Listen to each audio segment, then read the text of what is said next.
This is problem 2 on practice exam 1 of module 1 in the book Problem Solving Guide for Electromagnetism and Optics.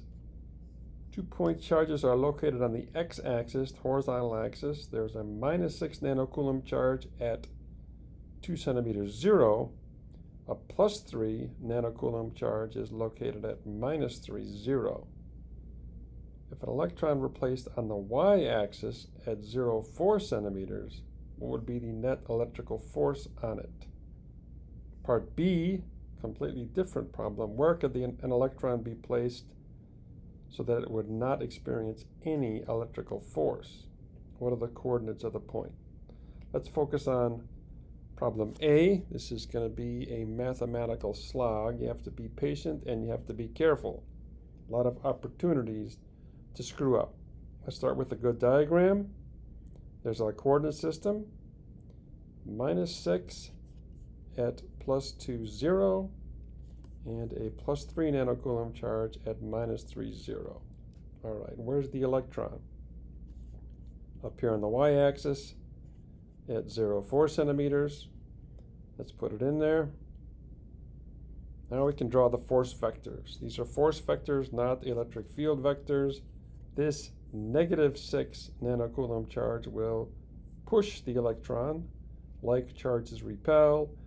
The electron is also negative. There's going to be a field vector up here, force vector up here. There it is. The +3 will attract it. Of course, the attraction won't be as much. I'll just put a smaller arrow in there. Those are the two force vectors.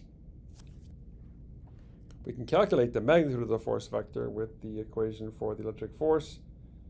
The magnitude of the force is K, charge 1, charge 2, over the distance between them squared. So we're going to need the distances. And the way to calculate these distances is with the Pythagorean theorem. So the -6 nanocoulomb charge is 2 centimeters squared plus 4 centimeters squared square root. There's the hypotenuse, 4.47 centimeters. Let's put it on the diagram. Here we have a 3, 4, 5 triangle. 3 centimeters, 4 centimeters, hypotenuse is 5. And let's put that on as well. So now we have the distances and we can calculate the magnitude of these two forces. Okay, Q1, Q2 over R squared, taking care of the units, we get 4.3 times 10 to the -15 newtons.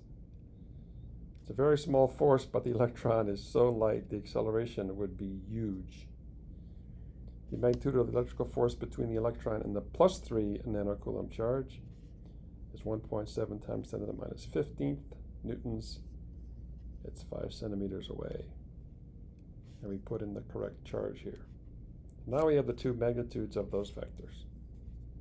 Let's put them in. Our diagram's getting a little crowded.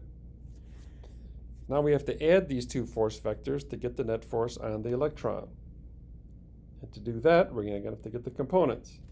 The x and the y components, add those up, and then the y components, and add those up, and then use the Pythagorean theorem to get the magnitude of their vector sum. So we need angles, we need directions of the vectors, so we can use the arctangent function. Tangent theta is opposite over adjacent. So theta is the arctangent of the opposite side over the adjacent side. Let's focus on these angles here. Let's draw a horizontal line here and define alpha and beta. The arctangent of alpha,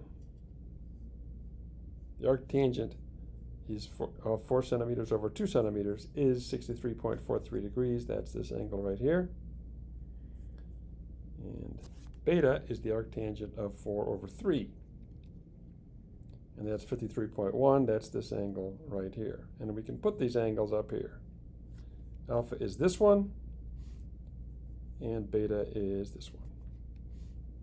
So now we can use cosine and sine to get the x and y components of these two force vectors. Let's do them one direction at a time, starting with the x. We have 4.315 times to the -15th cosine 63.43, 1.726 times 10 to the -15th newtons cosine 53.13, and both are to the left. Both have negative signs. Multiplying out the cosine functions, we get that. So it looks like this. There's the two vectors, and of course, we just add them. They're in the same direction. And we get about 3 times 10 to the minus 15th newtons to the left. There is our x direction vector. Now we got to do the y direction. We're going to use the sine function, the opposite side, right here and right here. And we have to be careful because this vector is up in the y direction. This vector is down in the y direction. So positive sine 63.43 times the force, and then subtract this force times sine 53.13.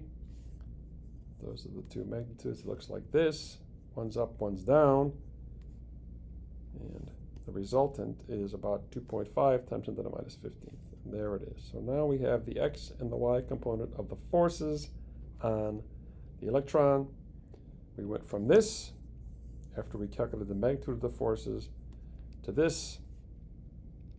Once we get this, now we can just use a Pythagorean theorem and the arctangent function to get the magnitude of the force and the direction. So f sub x squared plus f sub y squared, we get 3.86 10 to the minus 15th newtons, and it's right there. Now let's get the direction. Arctangent of, that's the opposite side. That's the adjacent side. We get 39.9 degrees above the negative x-axis. And there's the force, and we can put it on the diagram. That's the force on the electron. There's the magnitude. There's the direction. That was just part A.